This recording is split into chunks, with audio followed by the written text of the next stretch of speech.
Salutations everybody, it is Matty here today. Happy Monday. If I sound a little lower in this video, it's because I've been yelling all week as it was just PAX East 2022 this past week. It was a legendary time, so nice to be back at a gaming convention, seeing everyone happy and excited for once in our lives, and we're all surrounded by video games. It was a bit of a slower year, but I got to link up with my co-host of Defining Duke, Lord Cognito. I got to meet some of you out there. That was excellent. It was a great reminder of why I do what I do. So thank you all so much to those of you who stopped me out there and had a nice conversation with me. It really did make my weekend. I got to meet friends who I've been talking to on Discord for years, and we hung out for an entire week. So that was excellent. Got to explore Boston. And last but certainly not least, I bought a shit ton of video games. My wallets are hurting. But anyway, it was a great time. Thank you all so much for supporting what I do.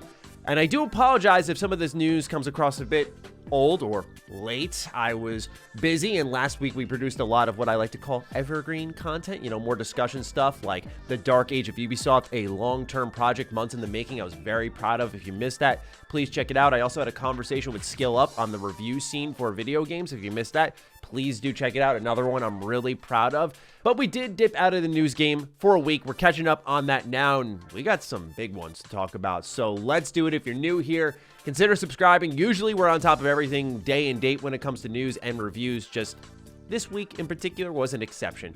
So let's start off with the biggest one. Ubisoft has been on our acquisition bingo cards for months and months and months, dating back to the beginning of 2020 when we had heard that Ubisoft Plus was going to be added into Xbox Game Pass free of charge, kind of like how EA Play was rolled into the service. Now, we do know that Ubisoft Plus is coming to Xbox, but not exactly Game Pass. So when I saw that this company was in the acquisition conversation, it didn't come as much of a surprise, but this comes across a multitude of reports between Bloomberg and Kotaku, so take it as you will, but I do think it's certainly worth discussing because anytime there's acquisitions, you guessed it, gets linked back to Microsoft, Xbox in turn. So let's discuss. The headline reads, Ubisoft reportedly being targeted for acquisition. Assassin's Creed creator Ubisoft is reportedly being studied by private equity firms with preliminary takeover interests. Anonymous sources told Bloomberg that several companies, including the world's biggest private equity firm, Blackstone Incorporate, and KKR & Company, are considering a takeover. Ubisoft reportedly hasn't entered into serious negotiations with these companies, however, and it's uncertain if it will, or if the firms will pursue a takeover at all. Sources also told Kotaku that various aspects of Ubisoft's businesses have been audited in recent years in anticipation of a potential sale, though these audits are also fairly common for companies looking to become more profitable. It's unknown how a potential acquisition for Ubisoft may affect its games, if at all, but current and former Ubisoft employees also told Kotaku that the publisher is currently experiencing production issues evidenced by several delays, among other things. These problems, combined with the dipping stock prices, which have fallen from $110 per share in July 2018 to $41 today, will likely lead to a sale, the sources say. Speaking on Ubisoft's latest earnings call, Guillemot said that Ubisoft was open to reviewing any offers to buy the publisher and neither confirmed nor denied that it had been approached by potential buyers. A lot of people saw this and immediately the game is who's who? Who's gonna buy Ubisoft?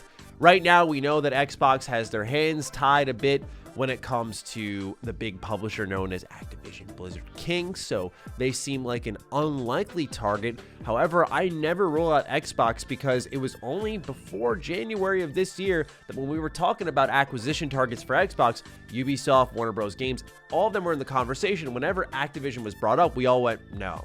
Too big. That's impossible. And I know they're trying to avoid unwanted attention to make sure this Activision deal goes through. So I don't think Microsoft is the prime target.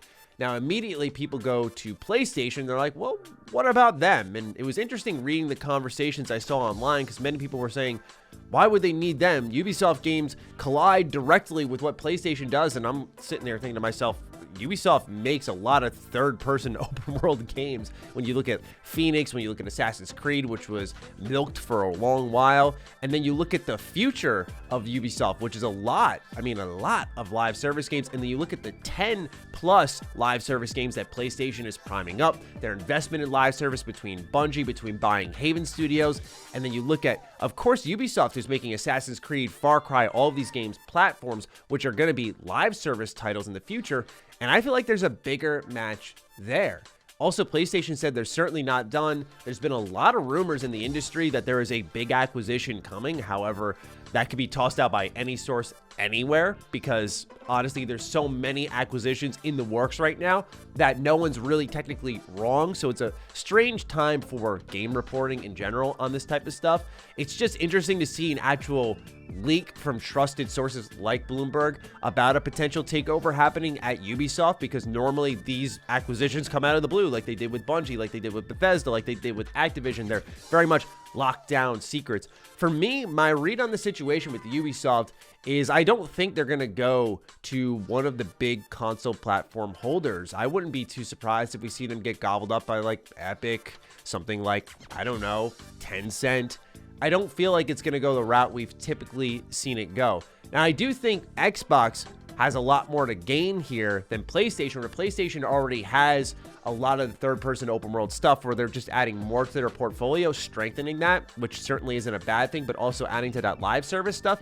But for Xbox, it's all about the Game Pass fuel, baby. It's not even about the exclusives, where I feel like you can't rule them out on that front. But I really still, something about this just doesn't feel like it's going to go the route that it typically does. It's literally just a gut feeling. It's anybody's guess. Again, I always call these acquisition conversations a bit of just shooting from the hip, right? You can guess all you want.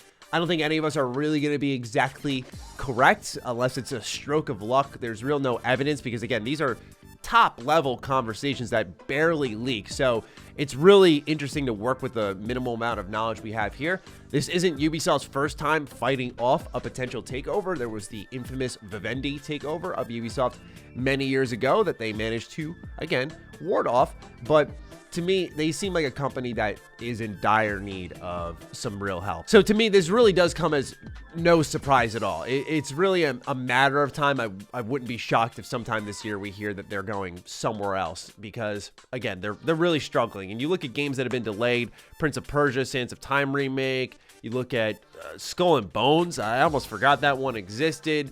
It's been a long while that we've seen Mario & Rabbids, which is one of the most unique games they've made. There's reports about, say, like an Immortals Phoenix Rising sequel, which would be kind of interesting to see because I like some of the concepts of that game, even if I didn't think the execution was that great. And then you think about games like Beyond Good and Evil 2. That was just announced and fell off the face of the earth, and it's likely that it's been canceled. So there's a lot to work with here, and much like I highlighted in my Dark Age of Ubisoft video, the timing here is insane. Ubisoft used to be a phenomenal publisher. If you watch that video, not trying to self-plug too hard here, but if you do watch it and you look at some of the games they made in the early 2000s, some of the IP that they had their hands on, they made some really good stuff, man. I'd love to see them get back to that, but time will tell on that. Anyway, they seem to be the next target for a potential acquisition, so keep your eyes on all things Ubisoft. Again, Xbox always in the conversation. I personally wouldn't rule them out. Now we got to get into some bad news. We got to talk about Halo Infinite.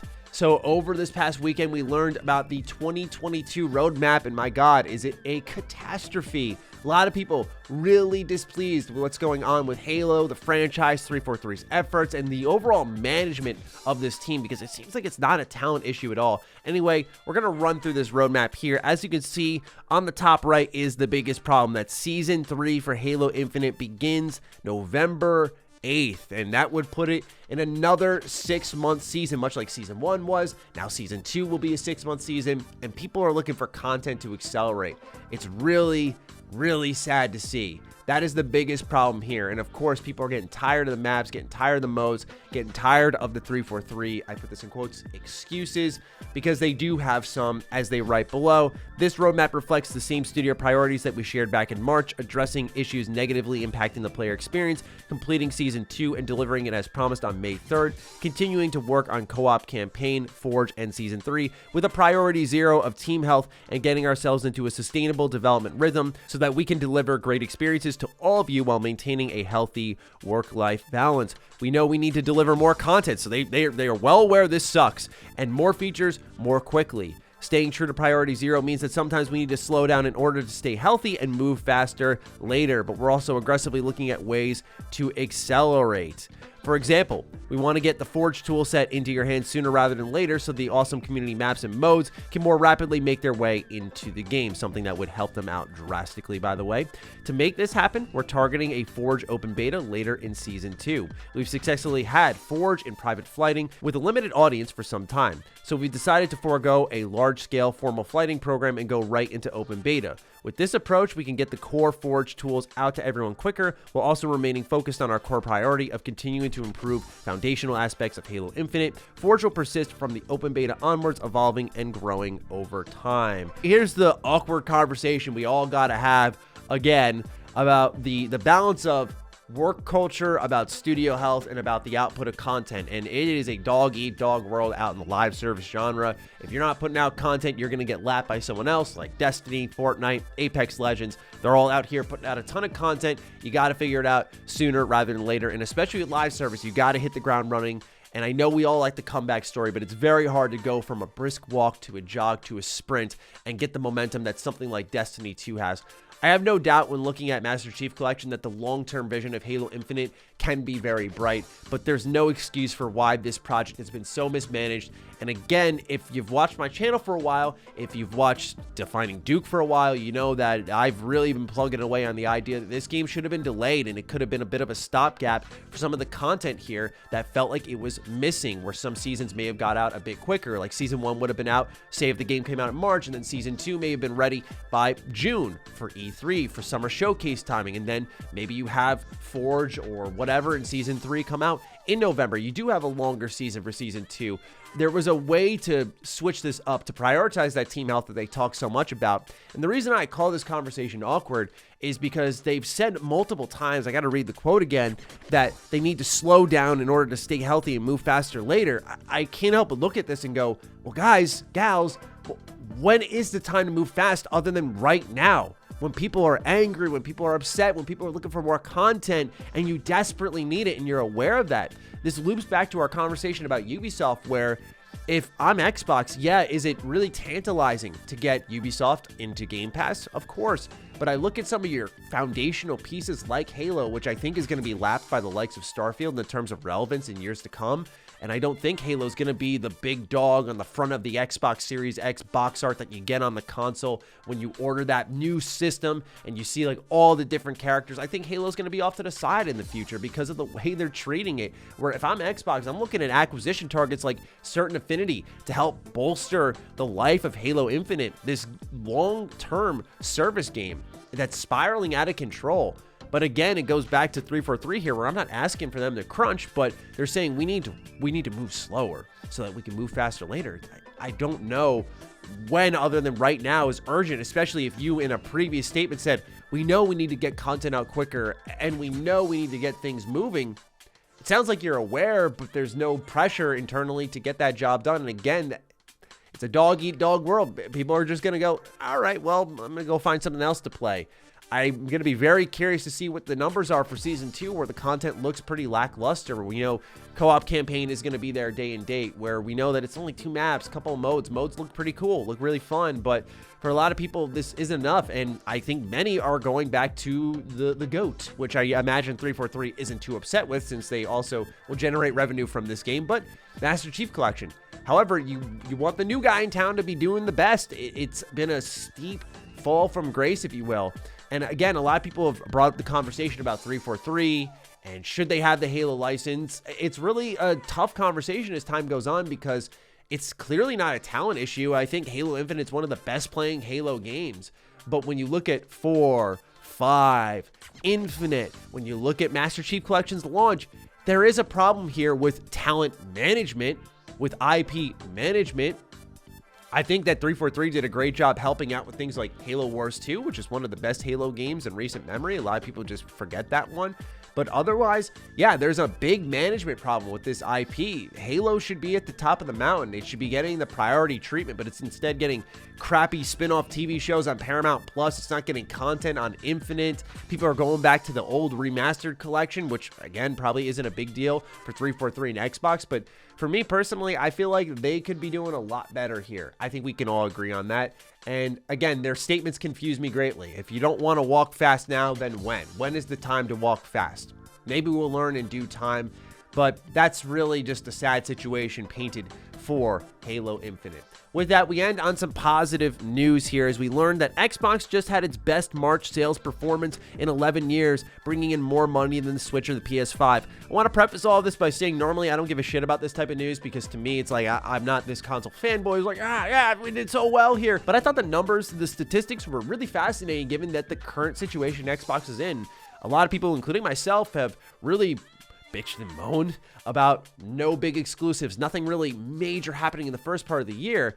Now, is this a product of Xbox's current ecosystem making them succeed with Game Pass, or is there something more to this with other console manufacturers having trouble getting units out? We'll talk about that. This information comes from Matt Piscatella, who puts out on Twitter that the US MPD hardwares for the Xbox hardware unit and dollar sales in March 2022 set new all-time high for March for the platform. Previous Xbox bests were set in March 2011 for units, as in the amount of consoles sold, and March 2014 for the amount of money they made when selling the actual consoles. And then for the premium games, just a little side note here, Elden Ring repeated as the best-selling game of the month as dollar sales experienced double-digit percentage dollar sales growth compared to its February 2022 launch. Elden Ring ranked first in dollar sales among tracked titles across PlayStation, Xbox, and PC, as it should. Xbox, I find it fascinating that this console is thriving, even though nothing major has come out for them in the first half of the year. No real big exclusives. Their biggest one, understandably so, got delayed in the name of Stalker 2, and that was a timed exclusive. We're getting little ones,